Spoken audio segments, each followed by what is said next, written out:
ക്രൂശിക്കപ്പെട്ട ക്രിസ്തുവിനെ പ്രസംഗിക്കുന്നു. ദൈവതിരുനാമത്തിന് മഹത്വം ഉണ്ടാകട്ടെ. 119 സങ്കീർത്തനം 1-2 വാക്യങ്ങൾ ആദ്യം വായിച്ച് കേൾക്കാം. യഹോവയുടെ ന്യായപ്രമാണം അനുസരിച്ച് നടപ്പിൽ നിഷ്കളങ്കരായവർ ഭാഗ്യവാന്മാർ. അവൻ്റെ സാക്ഷ്യങ്ങളെ പ്രമാണിച്ച് പൂർണ്ണ ഹൃദയത്തോടെ അവനെ അന്വേഷിക്കുന്നവർ ഭാഗ്യവാന്മാർ. ദാവീദ് ആരാണ് ഭാഗ്യവാൻ എന്ന് വർണ്ണിക്കുകയാണ്. ദൈവത്തിൻ്റെ ന്യായപ്രമാണം കേൾക്കുകയും പ്രമാണിക്കുകയും ജീവിതത്തെ ദൈവത്തിൻ്റെ വചനത്തിന് അനുസൃതമായി ചിട്ടപ്പെടുത്തുകയും ചെയ്യുന്ന മനുഷ്യൻ ഭാഗ്യവാനാണെന്ന് ദാവീദ് രാജാവ് ഇവിടെ പറയുകയാണ്. 119 സങ്കീർത്തനം മുഴുവൻ ദൈവത്തിൻ്റെ വചനത്തിൻ്റെ ശക്തിയെ പ്രകീർത്തിക്കുന്ന സങ്കീർത്തനമാണ്. 119 സങ്കീർത്തനം ബൈബിളിലെ സങ്കീർത്തനങ്ങളിൽ ഏറ്റവും സുദീർഘമായ സങ്കീർത്തനമാണ്. 119 സങ്കീർത്തനത്തിൽ നാം കാണുന്ന പ്രത്യേകത 119 സങ്കീർത്തനത്തിൻ്റെ ഓരോ ഭാഗത്തിലും, ഓരോ സങ്കീർത്തനത്തിലുമല്ല, ഓരോ ഭാഗത്തും 8 വാക്യങ്ങൾ വീതം കാണാൻ സാധിക്കും. നമ്മൾ കാണുന്നത് അതിൻ്റെ 176 വാക്യം അവസാനിക്കുമ്പോഴും ദാവീദ് പറയുകയാണ്, നിൻ്റെ കൽപ്പനകളെ ഞാൻ മറക്കുന്നില്ല. ദൈവമേ, നിൻ്റെ വചനം ഞാൻ മറക്കുന്നില്ല. നിൻ്റെ വചനം എൻ്റെ ഓർമ്മയിൽ എപ്പോഴും പച്ച പിടിച്ച് നിൽക്കുന്നു. നിൻ്റെ വചനം എൻ്റെ ഹൃദയത്തിൽ ഇരിക്കുന്നു. വചനം, ദൈവമേ, നിൻ്റെ വചനം ഞാൻ മറക്കുന്നില്ല. ദൈവത്തിൻ്റെ ന്യായപ്രമാണം. കഴിഞ്ഞ പ്രാവശ്യം നാം ചിന്തിച്ചു. എന്താണ് ചിന്തിച്ചത്? Scriptural heart. 40 സങ്കീർത്തനത്തിൽ ഒരു നിറഞ്ഞ ഹൃദയത്തിൻ്റെ ആരാധനാക്രമം എങ്ങനെയെന്ന് നാം കാണുകയാണ്. 1 the scriptural heart, 2 the speaking heart, 3 the suffering heart, 4 the surprising heart. ദൈവത്തിന് സ്തോത്രം. സ്ക്രിപ്ചറൽ ഹാർട്ട്, അത് ചിന്തിച്ച് വരികയാണ്. എന്താണ് സ്ക്രിപ്ചറൽ ഹാർട്ട്? ദൈവമേ, നിൻ്റെ ന്യായപ്രമാണം എനിക്ക് പ്രിയമാണ്. നിൻ്റെ ന്യായപ്രമാണം എനിക്ക് മധുരമാണ്. നിൻ്റെ ന്യായപ്രമാണം എൻ്റെ ഹൃദയത്തിൽ അത് നിരന്തരം വസിക്കുന്നു. നിൻ്റെ വചനം എന്നെ നയിക്കുന്നു. നിൻ്റെ വചനം എന്നെ നടത്തുന്നു. 32 സങ്കീർത്തനത്തിലാണ് ദാവീദ് പറയുന്നത്, ദൈവത്തിൻ്റെ വചനം, ഞാൻ നിന്നെ ഉപദേശിച്ച് നടക്കേണ്ടുന്ന വഴി നിനക്ക് കാണിച്ചു തരും. ഞാൻ നിൻ്റെ മേൽ ദൃഷ്ടി വെച്ച് നിനക്ക് ആലോചന പറഞ്ഞു തരും.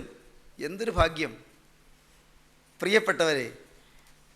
നിങ്ങൾ അനുഭവിക്കാൻ തുടങ്ങുമ്പോൾ നിങ്ങൾ അതിശയിക്കും. എങ്ങനെ? പരീക്ഷാ ഹാളിൽ ഇരിക്കുകയാണ്. നിങ്ങൾക്ക് ചോദ്യക്കടലാസ് കണ്ടപ്പോൾ കണ്ണിൽ ഇരുട്ട് കയറുന്നത് പോലെ ഒന്നും ഓർമ്മയിൽ വരുന്നില്ല. ഒരുപാട് പഠിച്ചിട്ടാണ് പോയത്, ഒന്നും ഓർമ്മയിൽ വരുന്നില്ല. കാര്യമായിട്ട് പഠിച്ചു, അധ്വാനിച്ചു. തലേന്ന് രാത്രി ഒരുപടി ഉറക്കളയ്ക്കുകയും ചെയ്തു. കുറേ ദിവസങ്ങളായി ഉറക്കളപ്പുണ്ട്, നല്ലപോലെ പഠിച്ചു. പക്ഷേ ചോദ്യക്കടലാസ് കയ്യിൽ കിട്ടിയപ്പോഴേക്കും ഒന്നും ഓർമ്മയിലേക്കും വരുന്നില്ല. കണ്ണിൽ ഇരുട്ട് കയറുന്നു. നിങ്ങൾ ശാന്തമായി ക്രൂശിക്കപ്പെട്ട ക്രിസ്തുവിനെ നിങ്ങൾ ധ്യാനിക്കുന്നു. നിങ്ങൾ ഇപ്രകാരം വാക്യം ഓർക്കുന്നു, വിശ്വാസത്തിൻ്റെ നായകനും പൂർത്തി വരുത്തുന്നവനുമായി യേശുവിനെ നോക്കുക. വീണ്ടും നിങ്ങൾ ധ്യാനിക്കുന്നു 34 സങ്കീർത്തനം, അവങ്കലേക്ക് നോക്കിയവർ പ്രകാശിതരായി, അവരുടെ മുഖം ലജ്ജിച്ചു പോയതുമില്ല.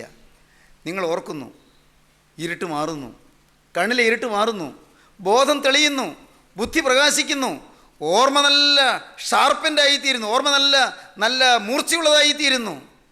നല്ല ബുദ്ധി, നല്ല ഓർമ്മ, നല്ല ശക്തി. നിങ്ങൾ ചിന്തിക്കാത്ത വിധത്തിൽ, നിങ്ങളുടെ കഴിവിനപ്പുറമായി, നിങ്ങളുടെ അർഹതയ്ക്കും അതീതമായി നിങ്ങൾ ആൻസർ പേപ്പറിൽ എഴുതാൻ തുടങ്ങുന്നു.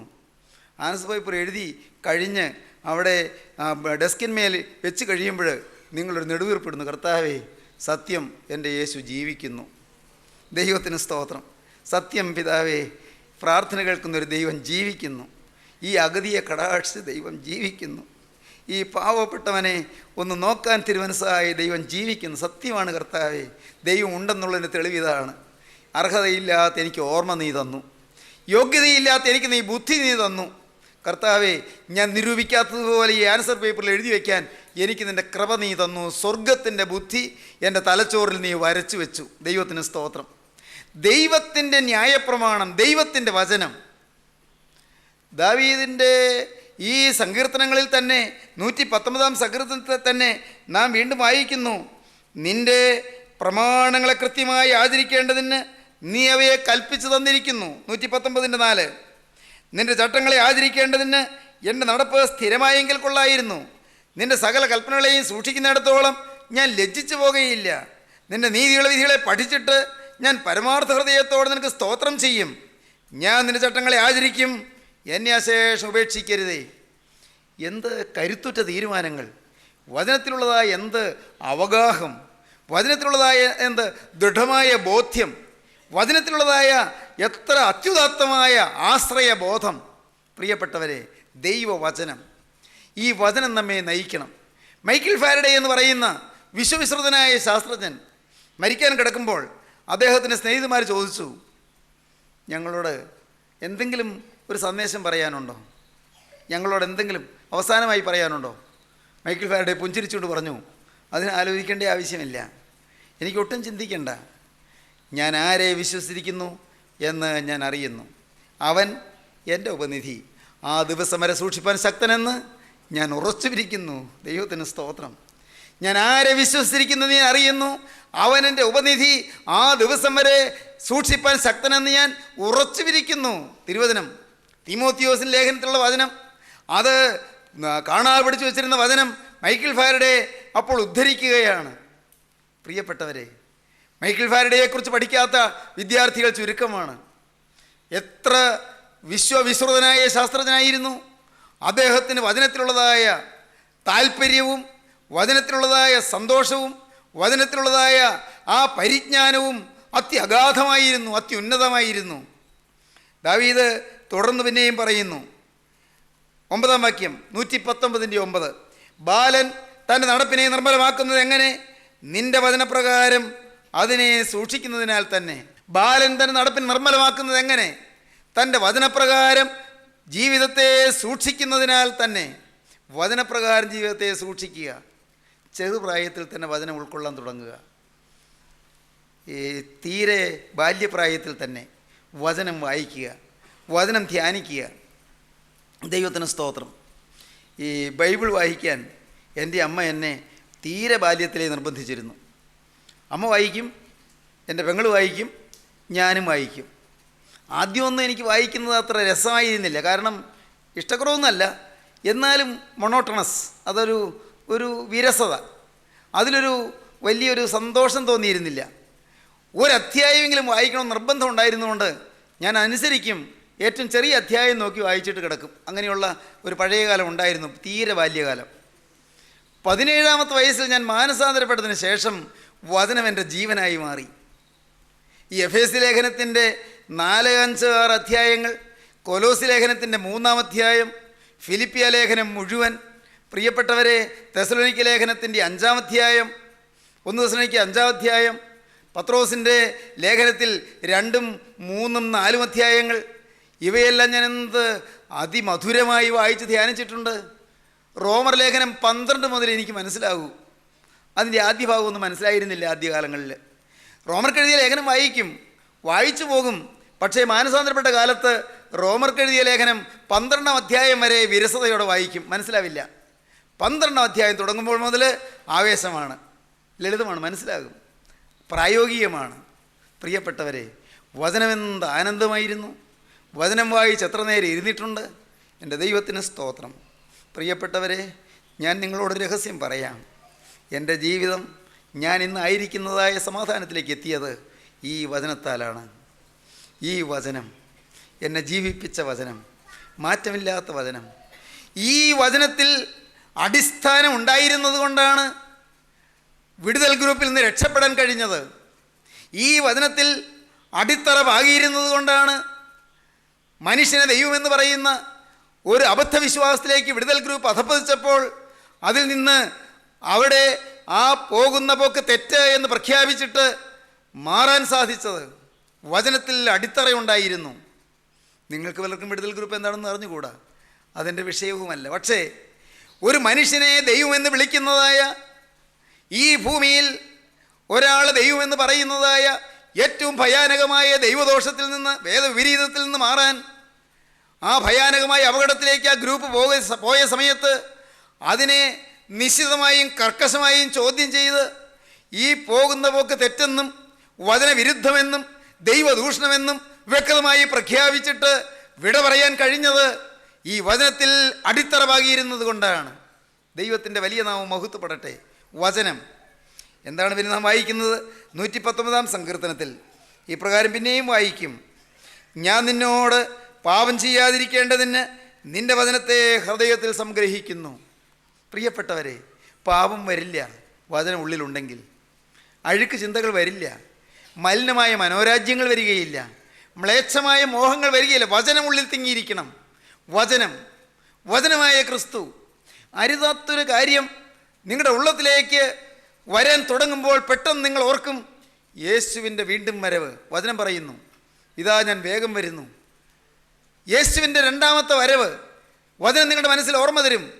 ഇപ്പോൾ ഞാൻ ഈ പാപചിന്തയിലേക്ക് പോയാൽ യേശു ഇപ്പോഴാണ് വരുന്നതെങ്കിൽ ഞാൻ ഉപേക്ഷിക്കപ്പെടുമല്ലോ. 2 പേർ കിടക്കയിലായിരിക്കും, ഒരുത്തനെ സ്വീകരിക്കും, മറ്റവനെ ഉപേക്ഷിക്കും. 2 പേർ തിരികളിൽ പൊടിച്ചുകൊണ്ടിരിക്കും, ഒരുത്തിയെ സ്വീകരിക്കും, മറ്റുള്ള ഉപേക്ഷിക്കും.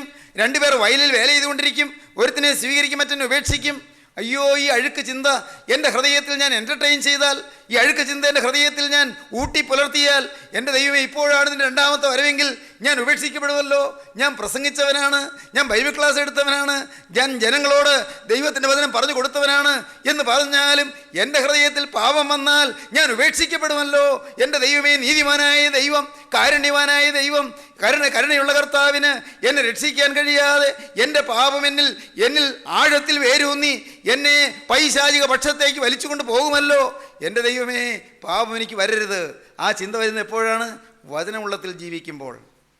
അതാണ് പറഞ്ഞത് 119 സങ്കീർത്തനം 11 വാക്യം, ഞാൻ നിന്നോട് പാപം ചെയ്യാതിരിക്കേണ്ടതിന് നിന്റെ വചനത്തെ ഹൃദയത്തിൽ സംഗ്രഹിക്കുന്നു. ഞാൻ നിന്നോട് പാപം ചെയ്യാതിരിക്കേണ്ടതിന് നിന്റെ വചനത്തെ ഹൃദയത്തിൽ സംഗ്രഹിക്കുന്നു. യഹോവേ, നീ വാഴ്ത്തപ്പെട്ടവൻ. നിൻ്റെ ചട്ടങ്ങളെ എനിക്ക് ഉപദേശിച്ചു തരണമേ. ഞാൻ എൻ്റെ അധരങ്ങൾ കൊണ്ട് നിൻ്റെ വായുടെ വിധികളൊക്കെയും വർണ്ണിക്കുന്നു. അധരങ്ങൾ കൊണ്ട് വർണ്ണിക്കുകയാണ് വായുടെ വിധികൾ. ദൈവവചനം വർണ്ണിക്കുകയാണ്. ദൈവമക്കളെ, ഞാൻ നിങ്ങളുടെ മുൻപിൽ ഒരു ചലഞ്ച് വയ്ക്കട്ടെ. ദൈവത്തിന് സ്തോത്രം. എനിക്കെൻ്റെ കർത്താവേ, വചനം വായിക്കണം. പോരാ കർത്താവേ, വചനം പഠിക്കണം. അതും പോരാ കർത്താവേ, വചനം പ്രസംഗിക്കണം. ദൈവത്തിന് സ്തോത്രം. വചനം പ്രഘോഷിക്കണം. മതഭേദം കൂടാതെ, ജാതിഭേദം കൂടാതെ, സമുദായഭേദം കൂടാതെ, സഭാവ്യത്യാസം കൂടാതെ ഈ ജീവൻ്റെ വചനം, എപ്പേർപ്പെട്ടവരെയും സ്നേഹിക്കുന്ന ജീവനുള്ള ക്രിസ്തുവിൻ്റെ അത്ഭുത വചനം എനിക്ക് പ്രസംഗിക്കണം, എനിക്ക് പ്രഘോഷിക്കണം, എനിക്ക് വാഴ്ത്തണം, എനിക്ക് വർണ്ണിക്കണം. എനിക്ക് ആമഗ്നം ആനന്ദിച്ചുകൊണ്ട് യേശുവിൻ്റെ തിരുവചനത്തെ എനിക്ക് പ്രഘോഷിക്കണം. ദൈവത്തിന് സ്തോത്രം. യുവാക്കളെ, നിങ്ങൾക്ക് ചലനമുണ്ടാകുന്നുണ്ടോ? നിങ്ങൾക്ക് ഈ വചനത്തിൽ പ്രമോദം വരുന്നുണ്ടോ? വചനം നിങ്ങൾക്ക് ലഹരിയാകുന്നുണ്ടോ? വചനം നിങ്ങളെ മതിപ്പിക്കുന്നുണ്ടോ? വചനം നിങ്ങളെ ലഹരി പിടിപ്പിക്കുന്നുണ്ടോ? വചനം നിങ്ങളെ ലഹരി പിടിപ്പിക്കട്ടെ. ദൈവത്തിൻ്റെ വലിയ നാമം മഹത്വപ്പെടട്ടെ. വചനത്തിൻ്റെ ലഹരി. ദൈവത്തിന് സ്തോത്രം. മദ്യത്തിൻ്റെ ലഹരിയിൽ, കഞ്ചാവിൻ്റെ ലഹരിയിൽ, മയക്കുമരുന്നിൻ്റെ ലഹരിയിൽ തളർന്ന് ആരോഗ്യവും നഷ്ടപ്പെട്ട് ബുദ്ധിയും മങ്ങി കഴിവും പോയി, എല്ലാ കഴിവും അസ്തമിച്ച് അങ്ങനെ തളർന്നു പോയ ജീവിതങ്ങൾ വചനത്തിൻ്റെ ലഹരിയിലേക്ക് വന്നാലുണ്ടല്ലോ, പുതുശക്തി പ്രാപിക്കും, പുതിയ ബലം പ്രാപിക്കും, പുതിയ കൃപ പ്രാപിക്കും, പുതിയ ശക്തി പ്രാപിക്കും, പുതിയ അനുഗ്രഹം പ്രാപിക്കും, നവോന്മേഷം ജീവിതത്തിൽ ആർജിക്കും. ദൈവത്തിൻ്റെ വലിയ നാമം മഹത്വപ്പെട്ട്. വചനം, ജീവൻ്റെ വചനം. ദൈവത്തിന് സ്തോത്രം. വീണ്ടും 14 വാക്യം, ഞാൻ സർവ്വസമ്പത്തിൽ എന്ന പോലെ നിൻ്റെ സാക്ഷ്യങ്ങളുടെ വഴിയിൽ ആനന്ദിക്കുന്നു. ഞാൻ നിൻ്റെ പ്രമാണങ്ങളെ ധ്യാനിക്കുകയും നിൻ്റെ വഴികളെ സൂക്ഷിക്കുകയും ചെയ്യുന്നു. ഞാൻ നിൻ്റെ ചട്ടങ്ങളിൽ രസിക്കും, നിൻ്റെ വചനത്തെ മറക്കുകയുമില്ല. എന്തായിരിക്കും ദാവീദ് ഇങ്ങനെ കൂടെ ഇങ്ങനെ പറയുന്നത്? ഞാൻ നിൻ്റെ വചനത്തെ മറക്കില്ല, ഞാൻ നിൻ്റെ വചനത്തെ മറക്കുകയില്ല. മറക്കുകയില്ലെന്നാണ് പറയുന്നത്. എപ്പോഴും ഓർമ്മയിലുണ്ടായിരിക്കുമെന്ന്. വചനം മറക്കാനുള്ള പ്രേരണ വരും, വചനം മറക്കാനുള്ള പ്രലോഭനം വരും, വചനത്തെ കോട്ടിമാട്ടുന്ന ഉപദേശ പെശകുകൾ വരും, വചനത്തെ വളച്ചൊടിച്ച് നിങ്ങളെ വഴിതെറ്റിക്കുന്നതായ ദുരുപദേശങ്ങൾ വരും. ദൈവത്തിൻ്റെ വചനം പറയുന്നവരിൽ കൂടി പോലും പിശാച് പ്രവർത്തിക്കും. ദൈവത്തിൻ്റെ വചനം പ്രഖ്യാപിക്കുന്നവരിൽ കൂടി പോലും പിശാച് പ്രവർത്തിക്കും. വചനത്തെ വളച്ചൊടിക്കുകയും വചനത്തിൻ്റെ പല ഭാഗങ്ങൾ വേറെ രീതിയിൽ പുതിയ വ്യാഖ്യാനങ്ങളിലൂടെ അവതരിപ്പിക്കുകയും ചെയ്ത് മനുഷ്യഹൃദയങ്ങളെ പാപത്തിലേക്ക് പയ്യെ പയ്യെ വശീകരിച്ചു കൊണ്ടുപോകുന്ന ദുഷ്പ്രവണതകൾ വളർന്നു വരാൻ സാധ്യതയുണ്ട്. എക്കാലത്തും ക്രൈസ്തവ ചിന്താഗതിക്കെതിരെ ക്രൈസ്തവർ തന്നെയാണ്.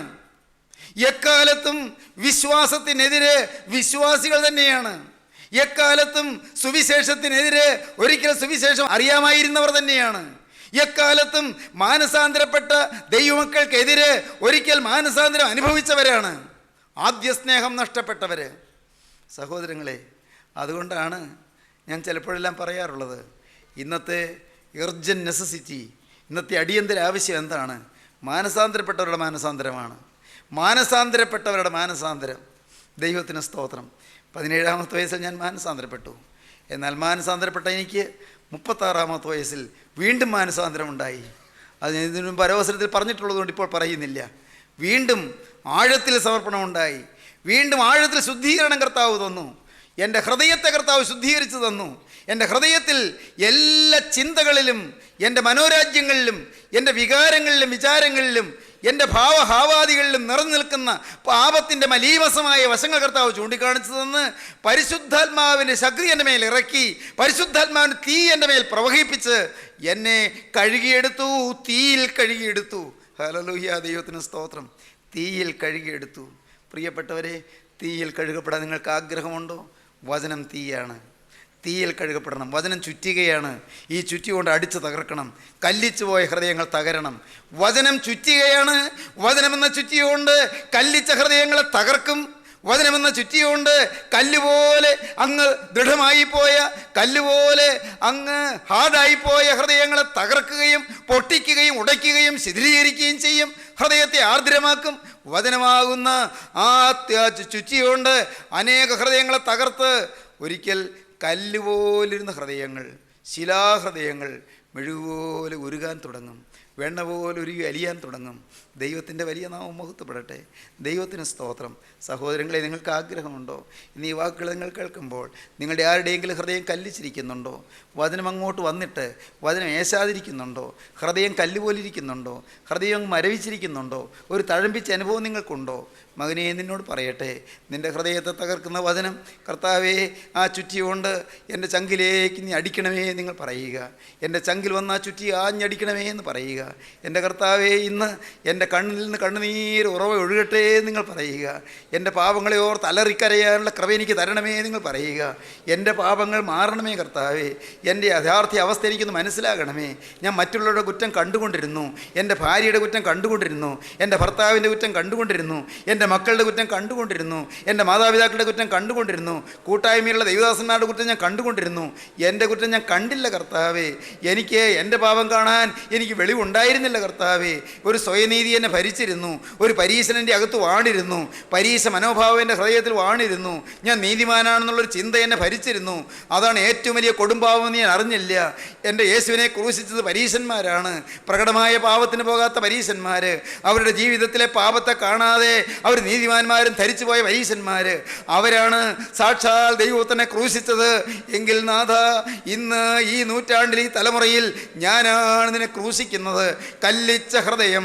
എൻ്റെ ദൈവമേ, എൻ്റെ സ്വന്തം നീതി, എൻ്റെ സ്വന്തം ശരി, എൻ്റെ സ്വന്തം ആത്മീയം, എൻ്റെ സ്വന്തം മാനസാന്തരം, എൻ്റെ സ്വന്തം വചനനിശ്ചയം, എൻ്റെ സ്വന്തം ശുശ്രൂഷ കർത്താവേ, ഞാൻ ലജ്ജയോടെ പറയട്ടെ, എൻ്റെ സ്വന്തം ആത്മീയ അനുഭവങ്ങൾ അവയിൽ ഞാൻ പോഴുന്നുകൊണ്ട്, അവയിൽ ഞാൻ പ്രശംസിച്ചുകൊണ്ട് ഞാൻ സത്യമായും അനുതാപം ഇല്ലാത്തവനായി ജീവിച്ചു പോയി.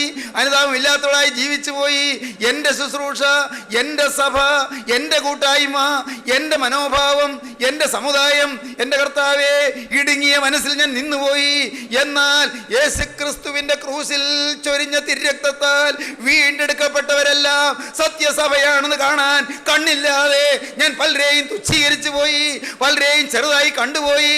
പലരെയും ഞാൻ എൻ്റെ ജീവിതത്തിൽ ഞാൻ അവരെ ബിലിറ്റിൽ ചെയ്തു പോയി. അവരെ ഞാൻ തുച്ഛീകരിച്ചു പോയി.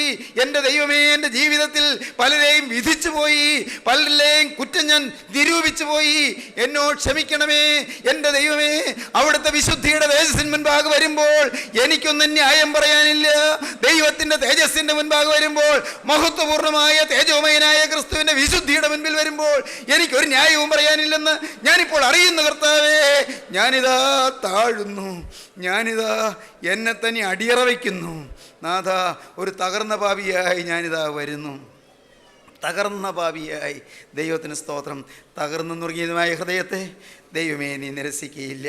യഹോവയുടെ ഹന്യാഗങ്ങൾ തകർന്നിരിക്കുന്ന മനസ്സ്, തകർന്നു നുറുങ്ങിയിരിക്കുന്ന ഹൃദയത്തെ ദൈവമേ നീ നിരസിക്കുകയില്ല. ഹൃദയം നുറുങ്ങിയവർക്ക് യഹോവ സമീപസ്ഥൻ, മനസ്സ് തകർന്നവരെ അവൻ രക്ഷിക്കുന്നു. ഹൃദയം നുറുക്കം തരണമേ കർത്താവേ. എൻ്റെ കല്ലായ ഹൃദയത്തെ ഇന്ന് നീ ഒന്ന് തകർക്കണമേ കർത്താവേ. എന്നെ തന്നെ കാണാൻ എൻ്റെ ദൈവമേ എനിക്കൊരു വെളിവ് തരണമേ കർത്താവേ. ഒരു യഥാർത്ഥ വെളിച്ചം എനിക്ക് തരണമേ, ഒരു സുബോധം എനിക്ക് തരണമേ. എന്നെ തന്നെ കണ്ട് ലജ്ജയോടെ നിൻ്റെ പാദപീഠത്തിൽ വീഴുവാൻ ഈ നിമിഷം മുതൽ എൻ്റെ ദൈവമേ ഇത്ര മഹാഭാവിയായ എന്നെ നീ സ്നേഹിച്ചല്ലോ എന്നോർത്ത് നിന്നെ സ്തുതിപ്പാൻ ഒരു സ്ക്രിപ്ചറൽ ഹാർട്ട് എനിക്ക് തരണമേ. ഒരു ന്യായപ്രമാണത്തിൻ്റെ അത്ഭുത ശക്തി ഇറങ്ങുന്ന ഒരു ഹൃദയം എനിക്ക് തരണമേ. തകർന്ന ഹൃദയം എനിക്ക് തരണമേ. പാപബോധമുള്ള ഹൃദയം എനിക്ക് തരണമേ. കുറ്റബോധമുള്ള മനസ്സാക്ഷി എനിക്ക് തരണമേ. എളിമ എനിക്ക് തരണമേ. ശാന്തത എനിക്ക് തരണമേ. സൗമ്യത എനിക്ക് തരണമേ. താഴ്മ എനിക്ക് തരണമേ. എന്നെ തന്നെ കാണാനുള്ള വെളിവ് എനിക്ക് തരണമേ. സുബോധം തരണമേ. വെളിവ് നിറഞ്ഞോരീശോ നിൻ വെളിവാൽ കാണുന്നു. വെളിവ് നിറഞ്ഞോരീശോ നിൻ വെളിവാൽ കാണുന്നു. ദൈവമക്കളെ, വെളിവ് നിറഞ്ഞ ഈശോയുടെ വെളിവാൽ നിങ്ങളെ തന്നെ നിങ്ങൾ കാണുവീൻ. ക്രിസ്തുവിൻ്റെ വെളിച്ചത്താൽ നിങ്ങളെ തന്നെ കാണുവീൻ. വെളിവിൻ തട്ടിൽ വസിക്കുന്ന പുണ്യനിധിയുടെ അത്ഭുത കൃപയാൽ, അവൻ്റെ അത്ഭുത കാന്തിയാൽ, ജീവനുള്ള ക്രിസ്തുവിൻ്റെ കാന്തിയുടെ പ്രസരത്താൽ എൻ്റെ ദൈവമേ എൻ്റെ അന്ധകാരം മാറ്റണമേ. എൻ്റെ ഹൃദയത്തിൽ ഇടുക്കം മാറ്റണമേ. വിശാലതയിലേക്ക് ചിന്തിക്കുവാനും കാണുവാനും നോക്കുവാനുള്ള മനസ്സെനിക്ക് തരണമേ. എൻ്റെ പാപത്തെ ഓർത്ത് അനുഭവിക്കാനുള്ള വിനയം എനിക്ക് തരണമേ. ആര് പ്രാർത്ഥിക്കും? ആര് തങ്ങളെ തന്നെ സമർപ്പിക്കും? ജീവിതം വിശുദ്ധമാകാൻ, ഹൃദയം കഴുകപ്പെടാൻ, ഹൃദയം വിശുദ്ധമാകാൻ, നിഷ്കളങ്ക മനസ്സാക്ഷിയുള്ളവരായി തീരാൻ, മനുഷ്യരോടും ദൈവത്തോടും കുറ്റമില്ലാത്ത മനസ്സാക്ഷി ഉള്ളവരായി തീരാൻ ഇന്ന് ഈ വാക്കുകളെ കേൾക്കുന്ന ആരെല്ലാം ആഗ്രഹിക്കുന്നുണ്ട്. ഇരിക്കുന്ന ഇരിപ്പിൽ നിങ്ങൾ കാണുവീൻ. നിങ്ങളെ വിശുദ്ധീകരിപ്പാൻ ക്രിസ്തു നിങ്ങളുടെ അരികത്ത് വന്നിരിക്കുന്നു. ക്രിസ്തുവിൻ്റെ വചനം നിങ്ങളെ സമീപിച്ചിരിക്കുന്നു. നിങ്ങളുടെ ഉള്ളത്തെ തൊട്ട്, നിങ്ങളുടെ ഹൃദയത്തെ തട്ടി, നിങ്ങളെ തകർത്ത്, നിങ്ങളെ പൊടിക്കാൻ യേശുക്രിസ്തുവിൻ്റെ വചനം നിങ്ങളുടെ അരികത്ത് സംസാരിച്ചു കൊണ്ട് നിൽക്കുകയാണ്.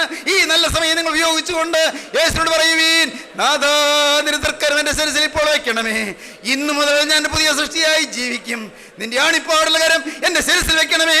എന്നെ നീ വിശുദ്ധീകരിക്കണമേ. എൻ്റെ ഹൃദയത്തെ നീ കഴുകണമേ.